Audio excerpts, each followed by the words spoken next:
எல்லாருக்கும் வணக்கம். இந்த படம் எடுத்து முடித்த பிறகு தான் என்னை பாட்டு எழுத கூப்பிட்டாங்க. படத்தை பார்த்துட்டு தான் பாட்டு எழுதணும். அதுக்கு மேலே நம்ம நன்றி சொல்ல வேண்டியது இயக்குனர் கார்த்திக் சார் அவர்களுக்கு.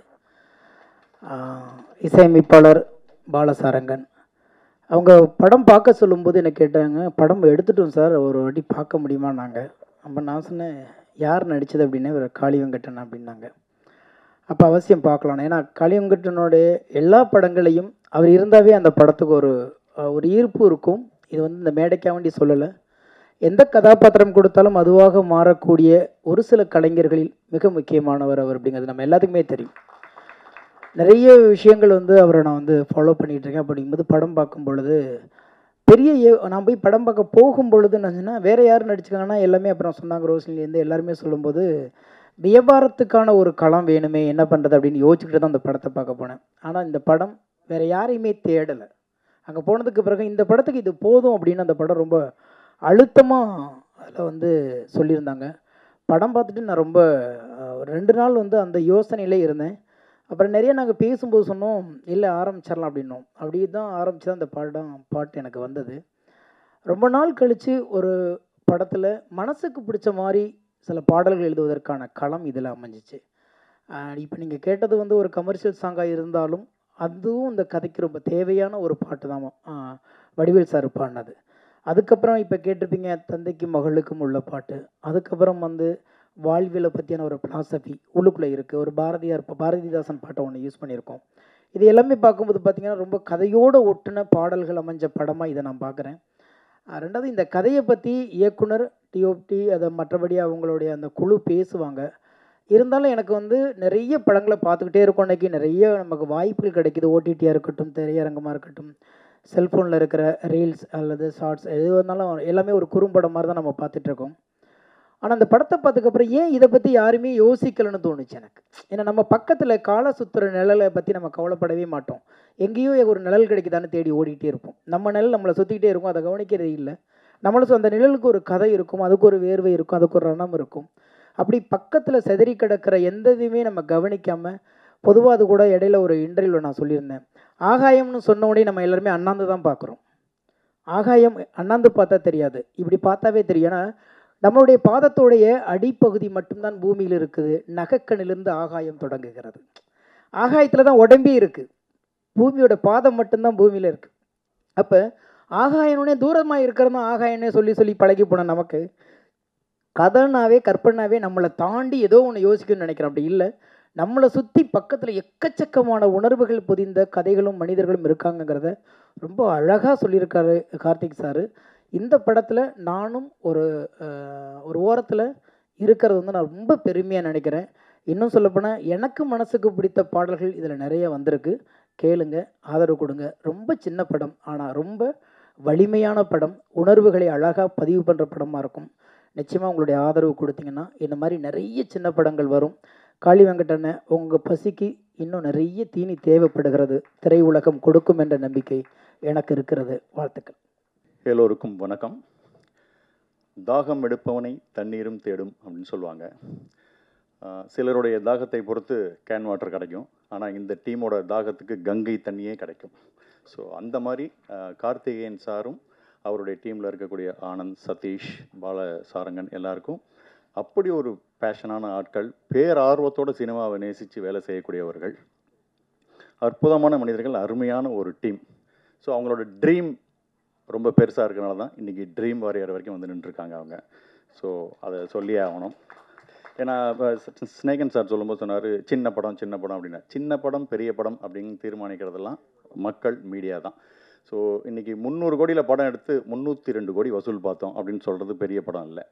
15 கோடியில் எடுக்கப்பட்ட 20 கோடியில் எடுக்கப்பட்ட இன்றைக்கி டூரிஸ்ட் ஃபேமிலி, அதுதான் 80 கோடி 100 கோடியை நோக்கி போயிட்டுருக்கு. அதுதான் பெரிய படம். ஸோ மக்களால் கொண்டாடப்படுகிற படம் தான் பெரிய படம் அப்படிங்கிறது என்னுடைய தாழ்மையான கருத்து. சில நேரம் ஒரு நடிகனுக்கு ஒரு நல்ல படம், நல்ல ரோல், நல்ல குழு, நல்ல ஒரு மேக்கிங்கோட, நல்ல பேமெண்ட்டோட அப்படின்ற ஒரு அத்தனை அம்சமும் கிடைக்கிற மாதிரியான ஒரு விஷயம் சில நேரத்தில் தான் கிடைக்கும். அந்த விதத்தில் எனக்கு இந்த படம் அப்படி ஒரு படம் நான் சொல்லுவேன். முழுசாக எல்லாமே இந்த படத்தில் கிடச்சிது அப்படின்னு நான் சொல்லுவேன். அந்த அளவுக்கு திருப்தி. அடுத்தது இந்த படத்தில் நான் பண்ணியிருக்கிற ஒரு ஊர்காக்கார் ரோல்னு பண்ணேன். ஸோ அதில் அவங்க எடுத்துக்கிட்ட மெனக்கடலே எனக்கு ரொம்ப பிடிச்சிருந்தது. என்னுடைய காஸ்டியூம்ஸ்லேருந்து ஆரம்பித்து இப்படி இருக்கணும், அப்படி இருக்கணும், இந்த ட்ரெஸ்ஸு, இந்த ஸ்லாங்கு, பழைய சாம்ஸா இல்லாமல் புதுசாக உங்களுக்கு என்ன வேணும்னு அவங்க தயாரிப்புகளே அவ்வளோ அழகாக, அவ்வளோ சிறப்பாக இருந்தது. அந்த விதத்தில் எனக்கு ரொம்ப சந்தோஷம். ஒரு டிஃப்ரெண்ட்டான ஒரு ரோல், நல்ல ஒரு ஃபீல் குட் ஃபிலிமில் ஒரு நல்ல நோட்டபுளான ஒரு ரோல் பண்ணியிருக்கேன் அப்படிங்கிறது எனக்கு ரொம்ப ரொம்ப சந்தோஷமாக இருந்தது. படத்துக்கு சத்யராஜ் சார் ஒரு மிகப்பெரிய ஒரு பலமாக இருந்தார். அவரை உள்ளே கொண்டு வரதுக்கு நாங்கள் நடித்த சீன்லாம் போட்டு காமிச்சு தான் சார் சத்யராஜ் சார் எழுது. நான் நடித்ததெல்லாம் பார்த்து சத்யராஜ் உள்ளே வந்திருக்காருன்னா பார்த்துங்க, படம் நல்லா இருக்கும் போல இருக்கு அப்படின்னு நினச்சி வந்திருக்காரு. அதுதான் எனக்கு இன்னும் ஆச்சரியமாக இருக்குது. அதுக்கப்புறம் படத்துக்கு வைகை புயல் வடிவேல் சார் பாடினது, இதெல்லாம் ரொம்ப ஆச்சரியமான ஒரு விஷயம். வைகை புயல் வடிவேல் சார் வந்ததுக்கெலாம் காரணம் கார்த்திகேயன் சாரே சொல்லியிருக்காரு, இந்த படத்துடைய இபி மோனிகா மேடம் தான் அவங்க. ஸோ அவங்கள பார்த்துட்டு ஒரு விஷயம் இருக்குது. ஒரு விஷயம் நீங்கள் வேணும்னு ஆசைப்பட்டீங்கன்னா கேட்டுரு, அவ்வளோதான். கேட்டுட்டா உங்களுக்கு கேட்குறவனுக்கு 2 விஷயம் இருக்குது, கிடைக்கும் கிடைக்கலன்னு. கேட்காதவனுக்கு இல்லை அப்படிங்கிற பதில் மட்டும்தான் இருக்குது. அந்த விதத்தில் மோனிகா கேட்டுருவோம் வடிவேல் சார்ட்ட, பாடுறாரு, அவர் விருப்பம் அப்படின்னாங்க, பாட்டார், கேட்டார். இன்றைக்கி ஜம்முன்னு இன்றைக்கி ஒரு ப்ரமோஷன்ஸுக்கு அப்படி ஒரு ஹெல்ப்ஃபுல்லாக இருக்கக்கூடிய ஒரு விஷயம் நடந்திருக்கு. ஸோ இந்த டீம் எவ்வளோ டீசெண்டான டீம் அப்படின்னாக்கா, ஜென்ரலாக ஒரு படம் ஆரம்பிக்கும் போதே, சார் இது லோ பட்ஜெட் ஃபிலிம் சார், என்னுடைய பேமெண்ட்டு சப்போஸ் ஃபார் எக்ஸாம்பிள் நான் 1 lakh அப்படின்னு சொல்லி வச்சுங்களேன், இது ரொம்ப லோ பட்ஜெட் சார், சரி நீங்கள் எவ்வளோ சொல்கிறீங்க, ஒரு 15,000 ரூபாய்க்கு பண்ண முடியுமா அப்படின்னு பாதாளத்துலேருந்து அவங்கள திருப்பி தூக்கிட்டு வரா மாதிரி ஆகிடும். பட் மோனிகா மேடம் அந்த டீமே அது ஒரு டீசென்ட்டு. எவ்வளோ சார் உங்கள் பேமெண்ட்? 1 lakh. ரொம்ப சின்ன படம் சார், கொஞ்சம் குறைச்சிங்களா, எவ்வளோமா, 98,000 ரூபாய்க்கு பண்ணிக்கிறீங்களா சார் அப்படின்னு கேட்குற அளவுக்கு அவ்வளவு சினிமாவுக்கு சம்மந்தம் இல்லாமல் வெள்ளந்தியான ஒரு அற்புதமான மனிதர்கள். என்னம்மா என்ன தவிர பாக்கியெல்லாம் பாதிக்கப்பட்டிருப்பாங்க போல இருக்க. ஓகே, அந்தளவுக்கு ரொம்ப டீசெண்டான அந்த டீமே ரொம்ப டீசெண்ட். ஸோ இன்றைக்கி ட்ரீம் வாரியர் கதவு எப்படி திறந்தா மாதிரியோ, இந்த டீம் இதே பேஷனோட இதே மாதிரி வேலை செஞ்சுட்டு போனாங்க. நாளைக்கு வார்னர் பிரதர்ஸே இவங்களுக்காக கதவுகள் திறக்கும் அப்படின்னு நான் நம்புகிறேன். ஸோ நல்ல டீமோட ட்ராவல் பண்ணது எனக்கு ரொம்ப சந்தோஷம். எனக்கு இந்த பாட்டு எனக்கு உண்மையிலுமே ஃபஸ்ட்டு அந்த வடிவேல் சார் பாட்டை தான் நான் கேட்டேன். பட் இதுக்கப்புறம் அந்த கண்ணம்மா பாட்டை கேட்ட கதையும் எனக்கு முழுசாக தெரியாது, ஜென்ரலாக அவுட்லைன் தான் தெரியும். பட் ஆனால் பாட்டை கேட்டோடனே என் கண்ணீர் வந்துருச்சு. அப்படியே அற்புதமான லிரிக், அற்புதமான ஒரு இது. பாலசாரங்கன், இந்த டீம், ஆனந்த், சதீஷ், இவங்களுக்கு எல்லாமே மிகப்பெரிய ஒரு பெரிய சிகப்பு கம்பள வரவேற்பு இந்த படத்துக்கு அப்புறம் இந்த ஃபீல்டில் இருக்குது. இந்த படம் மாபெரும் வெற்றி பெற எனது மனமார்ந்த நல்வாழ்த்துக்கள். நீங்களும் கண்டிப்பாக படம் பாருங்கள். நீங்கள் சப்போர்ட் பண்ணி 4 பேர்ட்ட சொல்கிற அளவுக்கு இந்த படம் கண்டிப்பாக இருக்கும் நான் நம்புகிறேன். தேங்க்யூ. மேடையில் இருக்கிற எல்லாருக்கும் என்னோட வணக்கம். அண்ட் பத்திரிகை நண்பர்கள் அத்தனை பேருக்கும் என்னோட மாலை வணக்கம். என்னை இதுக்கு முன்னாடி ஒரு எமகாதகின்னு ஒரு படத்தோட ப்ரெஸ் ஷோவில் நினைக்கிறேன் நான் சொல்லியிருந்தேன், என்னை கோடம்பாக்கம் அம்மாவாக எல்லோரும் கொண்டாடுறீங்க, அழகாக கொண்டாடுறீங்க, அழ வச்சு கொண்டாடுறீங்க. எனக்கு ஒரு வித்தியாசமான கேரக்டர் ரோல் பண்ணணும்னு ரொம்ப ஆசையாக இருக்குது அப்படின்னு சொல்லியிருந்தேன். அது இந்த படத்தில் அது நிறைவேறிருக்குன்னு சொல்லலாம். ஸோ அந்த ஒரு சின்ன ரோலாக இருந்தாலும் ஒரு சிறப்பான ரோலை எனக்கு கொடுத்ததுக்கு டைரக்டர் கார்த்திக் நான் ஃபஸ்ட்டு தேங்க் பண்ணிக்கிறேன். எனக்கு நடித்து முடித்த உடனே 2-3 நாள் தான் பண்ணியிருப்பேன். ரொம்ப ரொம்ப நல்லா இருந்தது அந்த ஃபீலிங். எனக்கு எப்போ அதை டப்பிங் போக போகிறோம், எப்போ அந்த சீன்ஸ் பார்க்க போகிறோம், மற்ற சீன்ஸ் எப்போ பார்க்க போகிறோம், படம் எப்போ வெளியில் வரப்போகுதுன்னு நான் ரொம்ப ஆவலாக காத்துட்ருந்தேன். பிகாஸ் எனக்கு அந்த ரோல் ரொம்ப புதுசாக இருந்தது, எனக்கு ரொம்ப பிடிச்சிருந்தது. ஸோ நான் ரொம்ப உங்களை மாதிரியே ஆவலாக வெயிட் பண்ணுறேன் இந்த படத்துக்காக. அண்ட் அவர் ஒன்லைன் சொன்ன உடனேயே எனக்கு கதை ரொம்ப ரொம்ப பிடிச்சிருந்தது, ரொம்ப டச்சிங்காக இருந்தது. அண்ட் காளி வெங்கட் சார் கேட்கவே வேண்டாம், நான் இன்னும் படம் பார்க்கல, பட் ஐ கேன் இமேஜின் எல்லோரும் சொல்கிறத வச்சு சொல்லாமலே புரியக்கூடிய விஷயம் அது. நான் உங்களோட பெரிய ஃபேன், உங்களோட ஒர்க்குக்கு. அண்ட் இந்த படத்தில் ஒர்க் பண்ண ஒவ்வொருத்தருக்கும், நடிகர்கள், டெக்னீஷியன்ஸ் எல்லாருக்கும் என்னோட விஷஸை நான் தெரிவிச்சுக்கிறேன். அண்ட் படம் மிகப்பெரிய வெற்றி அடைய வாழ்த்துக்கள். அண்ட் அதுக்கெலாம் முன்னாடி ட்ரெய்லர் மிகப்பெரிய வெற்றி அடையவும் வாழ்த்துக்கள். அது இப்போ ரொம்ப முக்கியமாக இருக்குது. And thanks everybody. எல்லாருக்கும் வணக்கம். ரொம்ப சந்தோஷம். நம்ம இந்த படத்தில் நடிக்கல, பட் ஆனால் நம்ம படத்தோட ஒரு ஆடியோ லான்ச்சுக்கு வந்த மாதிரி, ஒரு ட்ரெய்லர் லான்ச்சுக்கு வந்த மாதிரி ஒரு ஃபீலிங். ஏன்னா அவ்வளோ சந்தோஷமாக இருக்குது. இல்லை யாரை பார்த்தாலுமே இந்த படத்தில் நடித்த மாதிரி இல்லை. சின்ன படம் பெரிய படம் இல்லை, அது சொல்லிட்டாங்க சாம்சனா ரொம்ப அழகாக. ரிலீஸ் அன்றைக்கி வரையும் தான் இந்த ப்ரீ ரிலீஸ், இந்த விஷயங்கள் எல்லாமே, பிஸ்னஸ் எல்லாமே. ரிலீஸ் அன்றைக்கி தான் கண்டென்ட் முடிவு பண்ணும், இது எது பயங்கரமான படம், இது பயங்கரமான படம் இல்லைன்னு. ஸோ இது ரொம்ப நல்ல படமாக தெரியுது. நான் 2-3 தடவை பார்க்க சான்ஸ் கிடச்சி மிஸ் பண்ணிட்டேன், சாரி. நான் சீக்கிரம் பார்த்துறேன் கார்த்தினா எனக்கு. ஏன்னா ரூபன் சார் எனக்கு ரூபன் சார் ரொம்ப ஃப்ரெண்டு. ஸோ நல்ல படம்ன்றது ரிலீஸுக்கு முன்னாடி எப்படியாவது ஒரு விதத்தில் இண்டஸ்ட்ரிக்குள்ளே எங்கேயாவது ஒரு டாக் வந்துடும், இந்த மாதிரி ஒரு படம் வந்து மேக்கிங்கில் இருக்குங்க, நல்லாயிருக்கும், சூப்பராக இருக்குது, இன்ட்ரெஸ்டிங்காக இருக்குன்னு. அப்படி தான் நான் மெட்ராஸ் மேட்னியை பற்றி கேள்விப்பட்டேன். ஸோ அப்போலேருந்து ரூபன் சார் சொல்லிட்டே இருப்பார் இதை பற்றி. ஸோ வாழ்த்துக்கள். பிரபு சார் ஆல்வேஸ், நான் 2 நாள் முன்னாடி கூட பிரபு சாரை மீட் பண்ணும்போது ரொம்ப சிம்பிளாக ஒரு இடத்துல நின்று நான் சொன்னேன், அவன் கூட ஒரு ஃப்ரெண்டு ஒருத்தர் இருந்தாங்க, அவர் யாருன்னே காமன் ஃப்ரெண்டு தெரியல, அதான் சொன்னேன், இவர் எவ்வளோ பேர் உருவாக்கினவர் தெரியுமா, இங்கே நிறைய பெரிய படங்கள் பண்ணவர், நிறைய பெரிய பெரிய படங்களை, சின்ன சின்ன படங்களை சப்போர்ட் பண்ணி பெரிய படங்களை ப்ரொடக்ஷன் பண்ணணும்னு சொன்னேன். ஸோ மாதிரி தேங்க்யூ சார். இந்த மாதிரி ஒரு படத்தை வந்து சப்போர்ட் பண்ணுறது வந்து ரொம்ப சூப்பரான விஷயம். ஏன்னா இன்றைக்கி படம் எழுத ஆரம்பிக்கும் போதே இந்த படம் யார் வாங்குவா, எங்கே பிஸ்னஸ் ஆகும் அப்படின்னு தான் ஃபஸ்ட்டு யோசிக்கிறாங்களே. இந்த கதைக்கு யார் தேவை, யார் நடிக்கணுன்றதை மீறி இதெல்லாம் தான் ஃபஸ்ட்டு ஆஸ்பெக்டாக வருது. அப்படி இருக்கும்போது கதைக்கு ரொம்ப தேவையான, ஏன்னா ஒரு கதைக்கு வந்து முகங்கள், கதாபாத்திரங்கள் ரொம்ப முக்கியம். அதுக்கேற்ற மாதிரி அந்த கதைக்கு என்ன டிமாண்ட் பண்ணுதோ அதை வச்சுக்கிட்டு, ஓகே நான் நல்ல என் கதையை நம்புகிறேன், என்னோடய க்ரியேஷனை நான் நம்புகிறேன் அப்படின்னு சொல்லிட்டு அதுக்காக தயாரிக்க வந்த ப்ரொடக்ஷன் ஹவுஸுக்கு தான் நம்ம ஃபஸ்ட்டு பெரிய வாழ்த்துக்கள் சொன்னோம். ஏன்னா அந்த மாதிரி, ஏன்னா இனி எல்லாருமே ஃபஸ்ட்டு டே வந்து எல்லாரும் எவ்வளோ பெரிய டேரக்டர், எவ்வளோ பெரிய ஆக்டர் ஆனாலுமே எல்லாருக்குமே ஃபஸ்ட்டு படம்னு ஒன்று வந்திருக்கும், ஃபஸ்ட்டு வாய்ப்புன்னு ஒன்று வந்திருக்கும். அப்படி இருந்தவங்க தான் எல்லோரும் பெரிய ஆளாக இருப்பாங்க. அப்படி இருக்கும்போது இன்றைக்கி இங்கே இருக்கவங்க எல்லாருக்கும் அது ஃபஸ்ட்டாக, இந்த டேரக்டர் எனக்கு மட்டும் அப்புறம் சில பேருக்கு ஃபஸ்ட்டாக இருக்கலாம், மற்றபடி எல்லாருமே experience. So the movie will decide. அப்புறம் காளியண்ணா உன்னை பற்றி பேசினால சரி, நான் கண்டிப்பாக வந்தேன். காளியண்ணா வந்து எங்கள் கலைத்துறை தந்தை. என்னடா ரமேஷ், அப்படிதானே, நம்ம பெரியப்பா, எங்கள் பெரியப்பா மாதிரி அவர். அதாவது எங்களுக்கு ஷூட்டிங்கை விட அவர் என்டர்டெயின்மெண்ட் வந்து ஆஃப்டர் ஷூட்டிங் தான். 6 மணிக்கு மேலே பாடுவார், ஆடுவார், மெமிக்ரி பண்ணுவார், அரன் ஏதோ சொல்லுவார், நிறைய பேசுவார், அதாவது ஜபம் பண்ணுவார். அதாவது நீங்கள் ஒரு யாராக வேணா இருக்கலாம், எந்த மனிதனாக இருக்கலாம். அதே மாதிரி நிறைய கதைகள் சொல்லுவார். அவர் ஊரில் வந்து ஒரு வளையல் தாத்தான்னு ஒரு கதை சொல்லியிருக்காரு எனக்கு, நான் அதை படமாக பண்ணுனான்னு சொல்லியிருக்கேன். அவ்வளோ பியூட்டிஃபுல்லான அவருக்குள்ள ஒரு பெரிய லைஃப் இருக்குது. பட் இவ்வளோ சின்ன 60 வயசில் இவ்வளோ ஞானன்றது வந்து ரொம்ப பெரிய விஷயம். சூப்பர்னா அது கொஞ்சம் எக்ஸ்பீரியன்ஸில் வருதுன்னு நினைக்கிறேன். ரொம்ப காளியண்ணா நடித்தாலும் இப்போ இந்த படம் ட்ரெய்லர் நம்ம பார்க்கும்போது வந்து ஏதோ இந்த ஒரு படத்தை நம்ம பார்க்குற ஒரு நம்ம இன்னும் படம் ஃபுல்லாக பார்க்கல, பட் ஸ்டில் நம்ம பார்க்கும்போது ஒரு சின்ன ஃபீல் வரும்ல. அப்படி இருக்கும்போது இது வந்து ஏதோ நம்ம அந்த ஏரியாவில் இருக்க மாதிரி ஒரு ஃபீல் இருக்குது. ஏன்னா அதுக்கு எனக்கு தெரிஞ்ச ஐ திங்க் இந்த கேரக்டர்ஸ், அந்த முகங்கள் வந்து ரொம்ப அவ்வளோ பியூட்டிஃபுல்லாக செலக்ட் பண்ணியிருக்காங்க எல்லாருமே. சாம்சனாலாம் சொல்ல வேணாம், எல்லாருமே ரொம்ப பியூட்டிஃபுல்லாக நடிச்சிருக்காங்க.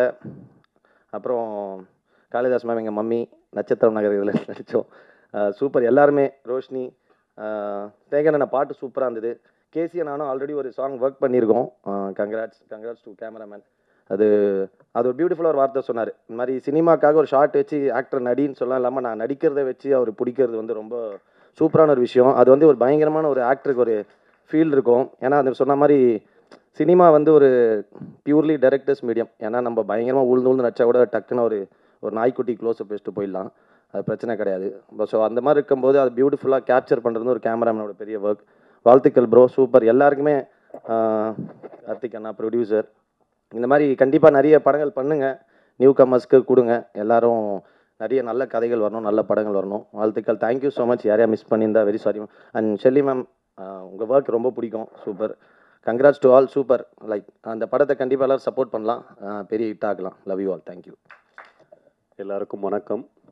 நான் இந்த மேடையை எனக்காக கொஞ்சம் யூஸ் பண்ணிக்கிறேன். சாரி, ஏன்னா எங்களோட சக்ஸஸ் மீட்டுக்கு நான் வரலை, ஷூட்டிங்கில் இருந்தேன். அதற்கு காரணம் வந்து காளி வெங்கட் சார் தான். அவர் கூட தான் ஷூட்டில் இருந்தேன். அந்த தேதிகளை நான் மிஸ் பண்ணியிருந்தேன்னா மறுபடியும் 2028 தான் அந்த தேதிகள் இருக்கிறதா சொன்னாங்க. அதனால் நான் சார் கூட நான் இருந்தே ஆகணும்.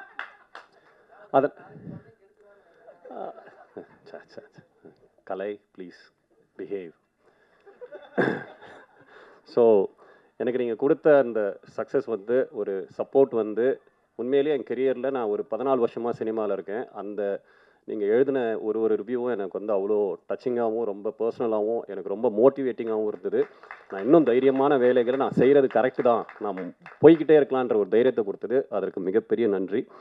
2வது நன்றி வந்து நான் காளி வெங்கட்டுக்கு சொல்லணும். ஏன்னா இந்த மாதிரி அவர் சொன்னார், இந்த மாதிரி மெட்ராஸ் மேட்னி ஒரு இது வச்சுருக்கோம், ட்ரைலர் லான்ச் வாடா அப்படின்னு. நான் காளிக்கிட்ட சொன்னேன், காளி இந்த மாதிரி நான் ப்ரெஸ் இதுக்கு முன்னாடி மீட் பண்ணல, என் ப்ரெஸ்ஸுக்கே நான் போகல, இதுக்கு போனேன் எப்படி இருக்கும், நீ வா நான் உனக்கு ஒரு ஆப்பர்ச்சுனிட்டி கொடுக்குறேன், இதை நீ யூஸ் பண்ணிக்கோ அப்படின்னு இந்த ஸ்டேஜ் எனக்கு கொடுத்தே காளி வெங்கட்டும். அண்ட் சார், இந்த படம் பிளாக் பஸ்டர், டோன்ட் வெரி. நான் ஷுவராக சொல்கிறேன், இந்த படம் பிளாக் பஸ்டர். ஏன்னா நான் இன்னும் படம் பார்க்கல. இதற்கான 3 காரணங்கள் நான் சொல்கிறேன். 1, SR பிரபு சார் வாங்கியிருக்காரு, ஏன்னா கதைக்கு ரொம்ப இம்பார்ட்டன்ட் கொடுத்து ஒன்று வாங்குவாங்க. செகண்டு, நாங்களே ட்ரெய்லரையும் பார்த்தோம், சாங்ஸும் கேட்டோம், எல்லாமே ரொம்ப அபாரமாக இருந்தது. மூன்றாவது, ஒரு படம் நம்ம ஷூட் முடிச்சுட்டு அதுக்கப்புறம் அதுக்கான டப்பிங் வேலைகள்லாம் முடிச்சுட்டு நல்ல ஒரு படம் பண்ணியிருக்கோம்னா நம்மளுடைய பாடி லாங்குவேஜ்லேயே நமக்கு தெரிஞ்சிடும் என்ன நம்ம பண்ணியிருக்கோம் அப்படின்னு. நான் காளி வெங்கட் சார் கூட ஒரு 1.5 மாதமாக ட்ராவல் பண்ணிகிட்டு இருக்கேன் ஒரு ப்ராஜெக்ட்டுக்காக. ஆணவத்தின் உச்ச கட்டத்தில் சுற்றிக்கிட்டு இருக்கார்.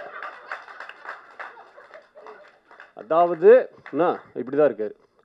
என்னடா அப்படின்னா, இல்லை மெட்ராஸ் மேட்னி, சரி சரி, அப்போ படம் பிளாக் பஸ்டர், அதனால் இப்படி இருக்கார் போலன்றதுக்காக.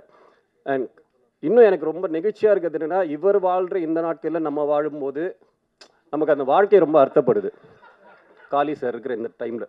ப்ளஸ் ஷூட்டிங் டேஸில் காளி சார் இருந்தார்னா ஏன் ரொம்ப நல்லா இருக்கும்னா, நீங்கள் என்ஜாய் பண்ணியிருப்பீங்க, எனக்கு தெரியும். நீங்கள் காளி சார் இந்த படங்களில் கண்டிப்பாக என்ஜாய் பண்ணியிருப்பீங்க.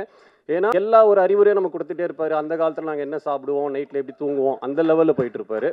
ஸோ இந்த அறிவுரை இப்போ யாருமே இதெல்லாம் ஷேர் பண்ணுறது கிடையாது. இது ஒரு சக நடிகர்களுக்கு யாருமே இதெல்லாம் கொடுக்கறது கிடையாது. அதை எங்களுக்கு கொடுக்கறதுக்காகவே மிகப்பெரிய நன்றி. சொல்ல வேண்டியதெல்லாம் சொல்லிட்டேன்னு நினைக்கிறேன். காளி, நீங்கள் வந்து கொண்டாடப்பட வேண்டியவர், ஏன்னு உங்களுக்கே தெரியும்.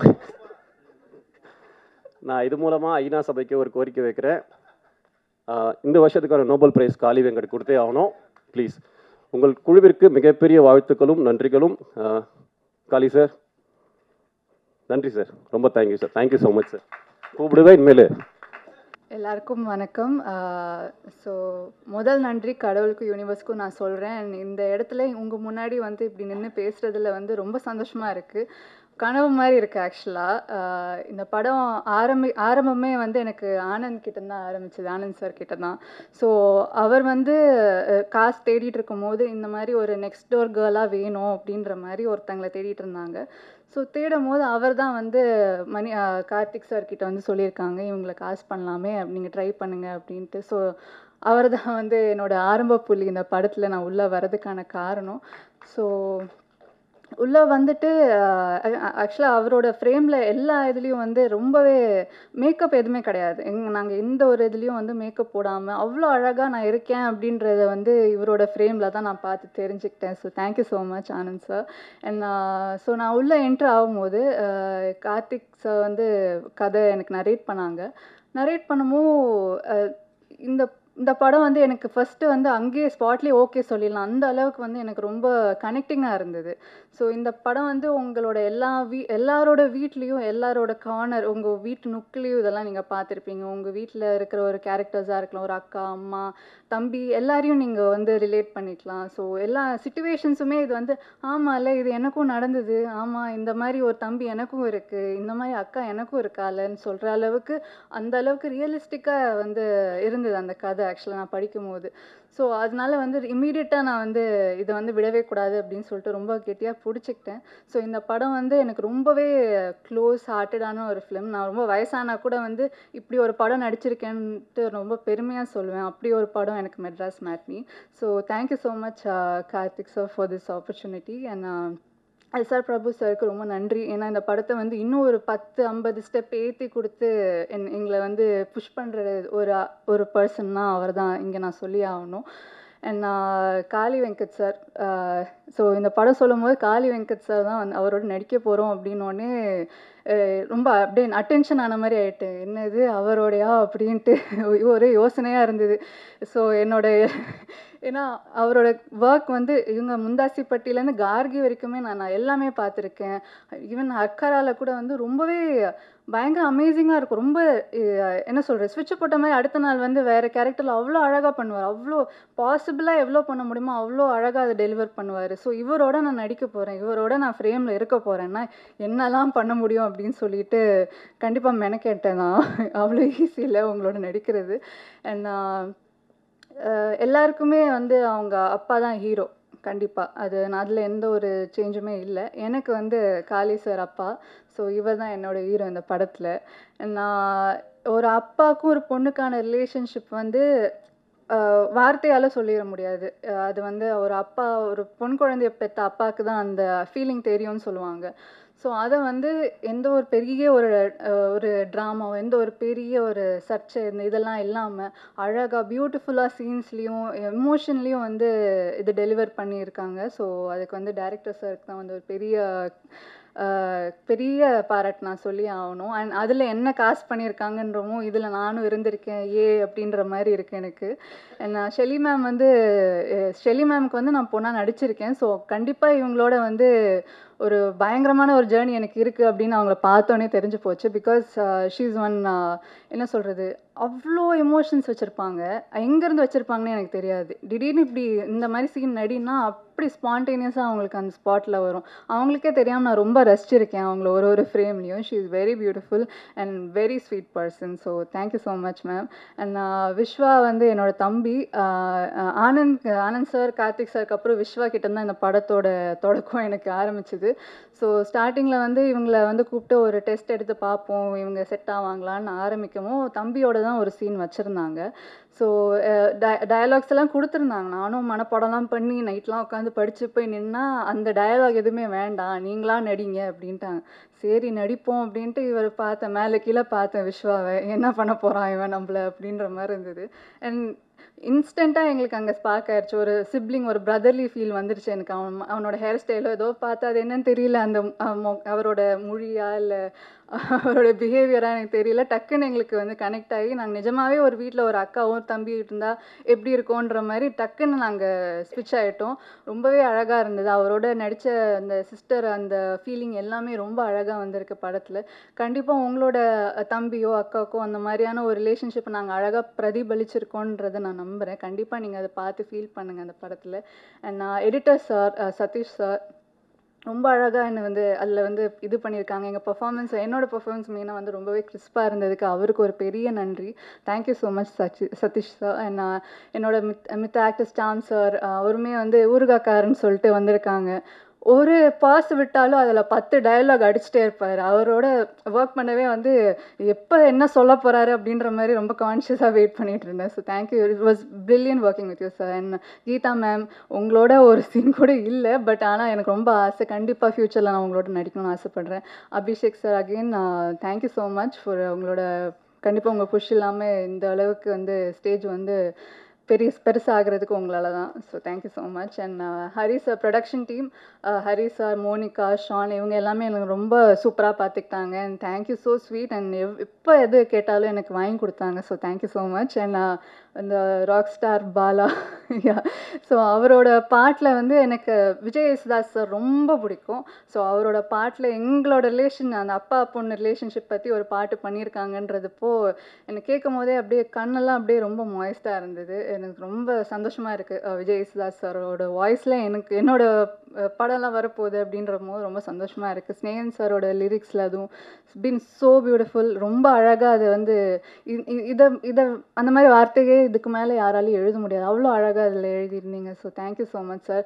அண்ட் எல்லாரையும் சொல்லிட்டேன் நினைக்கிறேன், யாரையும் விட்டுருந்தேன். அப்புறம் இன்னும் முக்கியமான விஷயம் வந்து இந்த படத்தில் வந்து ஒரு ஸ்டேஜஸ் ஆஃப், என்னோட கேரக்டர் இப்போ தீபிகா, ஸ்டேஜஸ் ஆஃப் தீபிகா இருக்கும். சின்ன வயசுலேருந்து இப்போ நான் இருக்கிற வயசு வரைக்கும் இருக்கும்.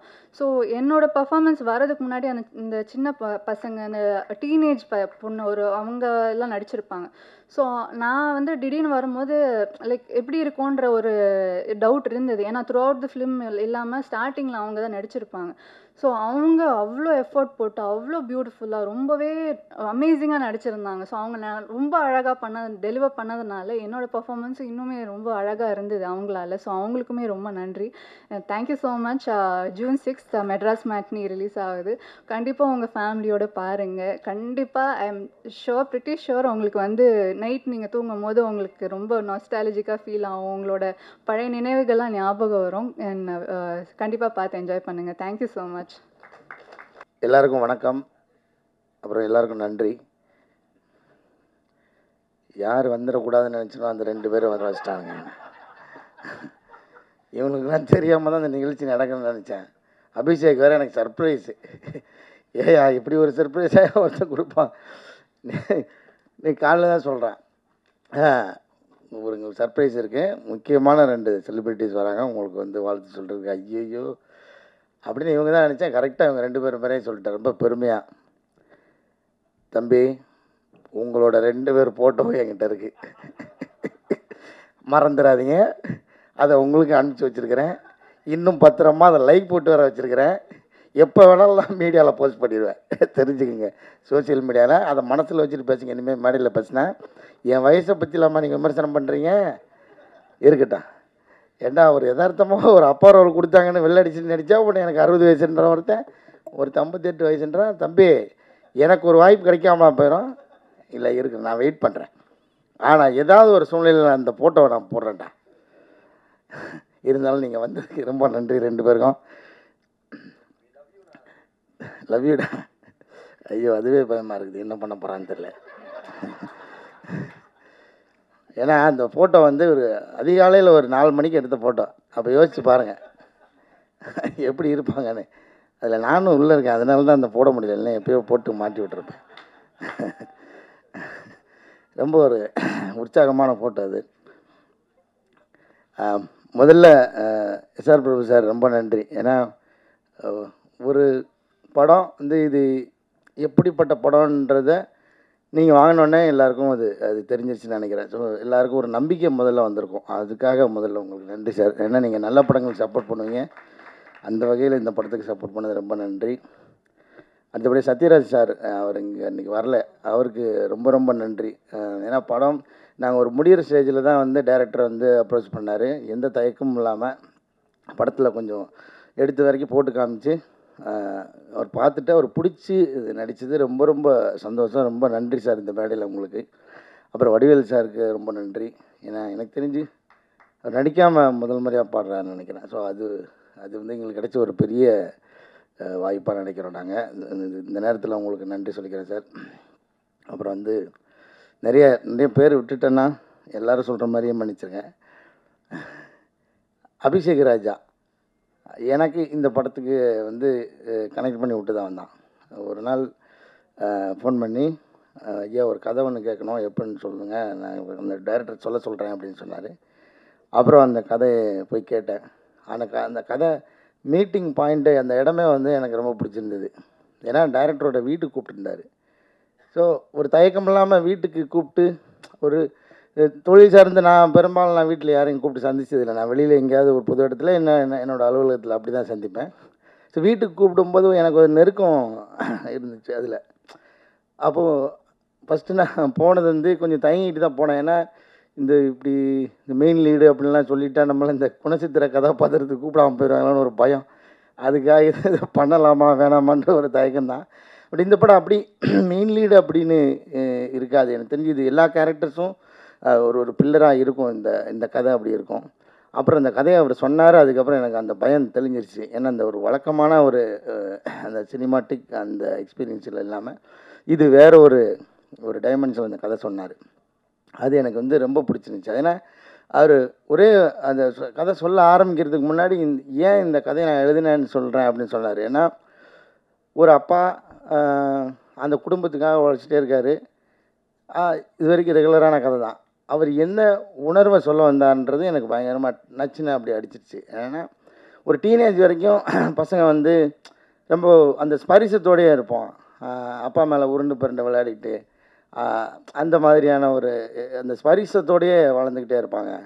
ஒரு டீனேஜுக்கு அப்புறம் அது பையனோ பொண்ணோ கொஞ்சம் கொஞ்சமாக அந்த அப்பாவோட உடம்புலேருந்து கொஞ்சம் கொஞ்சமாக விலக ஆரம்பிப்பாங்க. அப்போ அந்த அப்பா ஸ்பரிசத்தை மிஸ் பண்ணுவார். ஏன்னா பசங்களுக்கு தெரியாது. பசங்களுக்கு அவன் அப்பா ஆகும்போது அது புரிய நினைக்கிறேன்.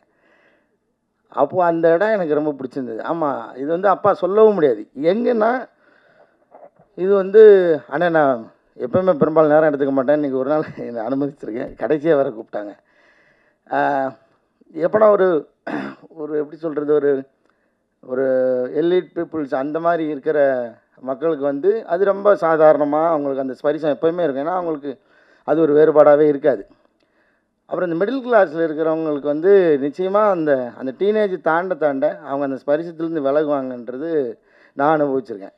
எங்கள் அப்பா அதுக்கு ஏங்கினதை நான் பார்த்துருக்கேன். ஒரு பாயிண்டில் எங்கள் அப்பா வந்து ஃபேக்காக என் கூட ஃப்ரெண்டாக ஆகிட்டார். ஏன்னா அவருக்கு தெரியும் எல்லாத்தையும் அந்த வயசு அனுபவத்தை எல்லாத்தையும் இறக்கிட்டு இந்த ஸ்பரிசத்துக்காக என்கிட்ட ஃப்ரெண்டாகிறார். ஸோ அது இந்த கதையை கேட்டு முடித்தோடனே எனக்கு அது புரிஞ்சுது. ஏன்னா நான் அவருக்கு என்ன கிட்டத்தட்ட அப்பா ஆகிட்டேன். அதனால எனக்கு அது புரிஞ்சுது. ஐயோ, பிரபஞ்சம் பூங்குன்றலாம் வந்து அப்படி விலகி இருக்கும்போது நமக்கு எப்படி இருக்கும் அப்படின்றது எனக்கு அது ரொம்ப இதாகிடுச்சு. அப்புறம் அந்த கதையை சொல்லி முடித்தோன்னே ஓகே, இதை நிச்சயமாக பண்ணிடணும், விட்டுறக்கூடாது அப்படின்னு நினச்சேன். கார்த்திகேயன் மணி சார் ரொம்ப நன்றி சார், இயக்குனர், படத்தோட இயக்குனர். அப்புறம் வந்து இந்த படத்தை பற்றி நான் நிறையா பேச விரும்பல.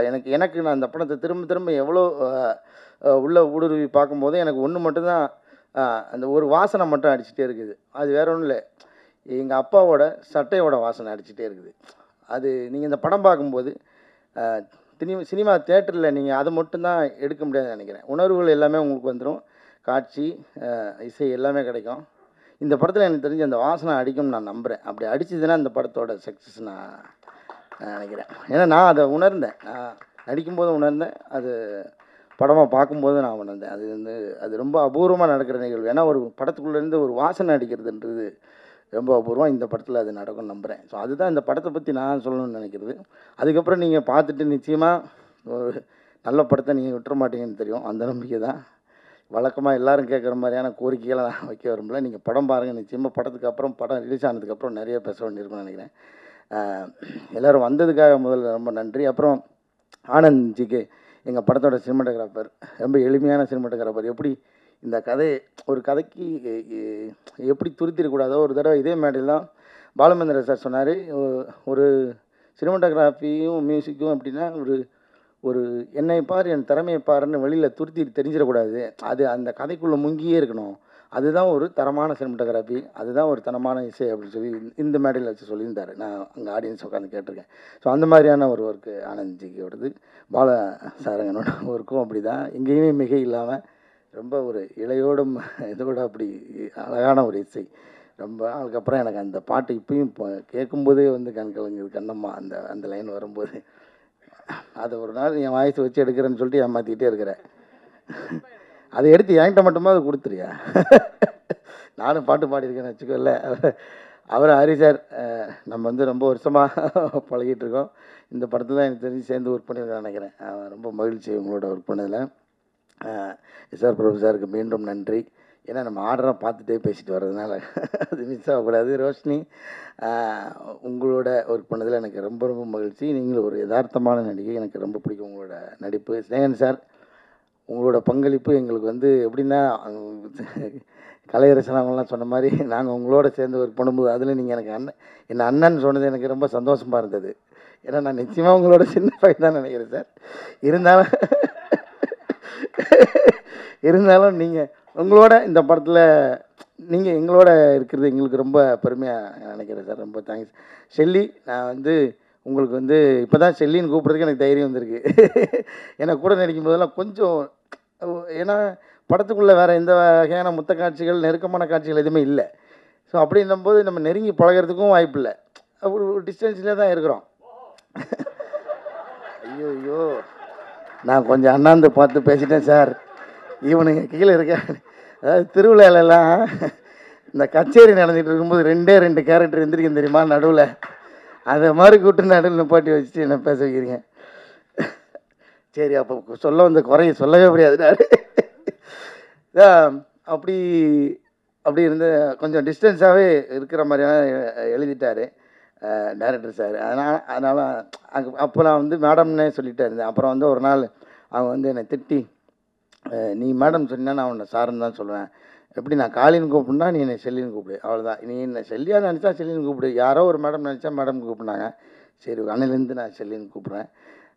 ரொம்ப மகிழ்ச்சி உங்களோட ஒர்க் பண்ணதில். ஆரம்பத்தில் எனக்கு கொஞ்சம் பயமாகவே இருக்கும், ஏன்னா நம்ம எப்படி இந்த வெள்ளையாக இருக்கிறவங்க போய் சொல்ல மாட்டான்ற மாதிரி, நான் வேறு எந்த இதை பற்றி பேச வரல, இருந்தாலும் சொல்லிடுறேன். மலையாள நடிகர்கள்னால் கொஞ்சம் அவங்க பயங்கரமாக நடிப்பாங்க அப்படின்னு ஒன்று இருக்குல்ல, அப்படின்னு தான் நம்ம நிறையா பழகிருக்கோம். அந்த படம் சுமாராக இருந்தால் கூட மலையாள படம்னா அது சூப்பராக இருக்கும்னு நினச்சிக்கிட்டே போய் பார்க்குறது ஒன்று இருக்குல்ல, அதுக்குன்னு ஒரு ரிவ்யூ ஒன்று இருக்குது. ஸோ மலையாளத்துலேருந்து எப்படியா பிடிக்கிறாங்க, மலையாளத்தில் என்ன மாதிரி கண்டென்ட், நிச்சயமாக எல்லா ஊர்லேயும் இருக்குது. அதில் நிறைய ஓடுற படம், நல்ல கண்டென்ட் படம் தான் நம்ம கண்ணுக்கு தெரியுது. அங்கேயும் சில சுமாரான படங்கள்லாம் நான் பார்த்துருக்கேன். அந்த ஒரு சின்ன பயத்துலேயும் தான் நான் அவங்கள அணுகினேன். ஏன்னா மலையாள நடிகர்லாம் பயங்கரமாக பர்ஃபார்ம் பண்ணுவாங்க, ஆனால் அவங்க ஆப்வியஸாக பயங்கரமாக பண்ணாங்க தான், இல்லைன்னு சொல்ல. எனக்கு என்னென்னா அந்த சவால்லேருந்து அடிக்கி விழுந்துடக்கூடாது, அது எப்படியாவது எதிர்கொண்டு அவங்களோடய சேர்ந்து பயணிச்சணுன்ற அந்த ஒரு டாஸ்க் இருந்தது. அது இருந்தது, ரொம்ப நல்லதாக இருந்துச்சு. இன்னும் யதார்த்தமாக நம்ம அதை பண்ண முடிஞ்சிச்சு. ரொம்ப நன்றி மேடம் உங்களுக்கு. விஸ்வா, ரொம்ப தேங்க்யூடா. உன்னோட ஒர்க் பண்ணது எனக்கு ரொம்ப மகிழ்ச்சி. ஐயா எடிட்டர் ஐயா பேச மாட்டார், அவருக்கு கை மட்டும் தான் வேலை செஞ்சுட்டே இருக்கோம். அவர் சொன்ன மாதிரி அந்த ஃபர்னிச்சராகவே ஆகிட்டார் அந்த ஆஃபீஸில். நீங்கள் எப்பயும் போகலாம், ஒரு ஓரமாக ஒட்டிக்கிட்டே இருப்பார். ஓகே மகிழ்ச்சி. கீதா மேடம் ரொம்ப நன்றி மேடம் உங்களோட ஒர்க் பண்ணது. சாம்சனா, உங்கள் டைமிங்லாம் பயங்கரமாக இருக்கும். இந்த படத்தில் உங்களை அந்த மாதிரி ஸ்டைலில் பண்ண விடாமல், ஆனால் ஒரு ரொம்ப யதார்த்தமான ஒரு ரோல் பண்ண வச்சுருந்தாங்க. அது எனக்கும் உங்களோட ஒர்க் பண்ணது ரொம்ப மகிழ்ச்சி.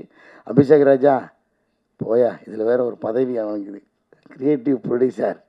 ஆனால் அதையும் மீறி வேலை பார்த்துக்கிறேன். உன்னோட உழைப்புக்காக இந்த படம் உனக்கு பெரிய பேர் வாங்கி தரும். எங்கள் டீம் பற்றியே நான் பெருமையாக பேசுகிறதுக்கு ஒன்றும் இல்லை. இருந்தாலும் மறுபடியும் எல்லாருக்கும் நன்றி. வந்தவங்களுக்கெல்லாம் திரும்பவும் ஒரு நன்றி சொல்லிக்கிறேன். Thank you so much all.